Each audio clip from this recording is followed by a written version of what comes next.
So இன்றைக்கி நாங்கள் பார்க்க போகிற பாடம் வந்து சதவீதம். ஸோ இங்கிலீஷில் வந்து பர்சன்டேஜ் என்று சொல்லுவாங்க. இப்போ நீங்கள் நார்மலாகவே வந்து இப்போ கடைகளுக்கு போனீங்கன்னா தெரியும் 10%, 15% விலைக்கழிவு அப்படியெல்லாம் நீங்கள் பார்த்துருப்பீங்க. ஸோ இன்றைக்கி நாங்கள் அந்த சாப்டரை பற்றி தான் பார்க்க போகிறோம். ஸோ அதுக்கு முன்னாடி உங்களுக்கு தெரிஞ்சிருக்கணும், சதவீதம்ன்றது வந்து 100க்கு பார்க்குறது. இப்போ 100 ரூபாவுக்கு 5% சாரி 5%ன்றதுன்ற மீனிங் 100 ரூபாவுக்கு 5 என்றதான் மீனிங். ஓகே தானே?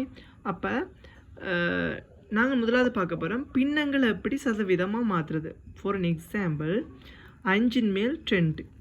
ஓகே, 5 மேல் 2 எப்படி சதவீதமாக்குறேன்டா நாங்கள் 100க்கு மாற்றணும். அப்போ என்ன செய்கிறது, 100ஆல் பெருக்கி விடுறது. ஸோ ஈஸியாக எங்களுக்கு வரும்பிட 40% ரைட் தானே? இது நார்மலாக பின்னங்களை வந்து சதவீதமாக மாற்றுறது. நாங்கள் அடுத்ததாக பார்க்க போகிறோம் வந்து சதவீதத்தை எப்படி பின்னமாக மாற்றுறது. நார்மலாக வந்து இப்போ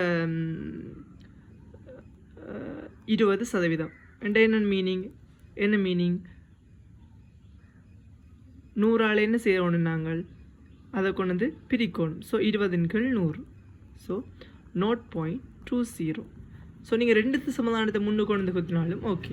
இன்னொரு விஷயம் நாங்கள் பார்க்க போகிறது, இப்போ நார்மலாக ஒரு ஆடை ஷாப் ஒன்று இருக்குது. அந்த ஆடை ஷாப்பில் அந்த ஆடையில் வந்து சொல்லியிருக்கிறாங்க 5% விலைக்கழிவு. பட் அதனுடைய பெறுமதி வந்து 1500 ரூபா. ஸோ இதனுடைய விலைக்கழிவு என்னவாக இருக்குமென்னு சொல்லிக்க நாங்கள் பார்க்க முடியும். 1500க்கு அதாவது 100×5. ஸோ 75 ரூபா விலைக்கழிவு. ஸோ எந்த விலைக்கு அவர் எடுப்பிற அந்த உடுப்பை 1500 ரூபாலேருந்து 75 ரூபா கழிச்சு வர விட தான்.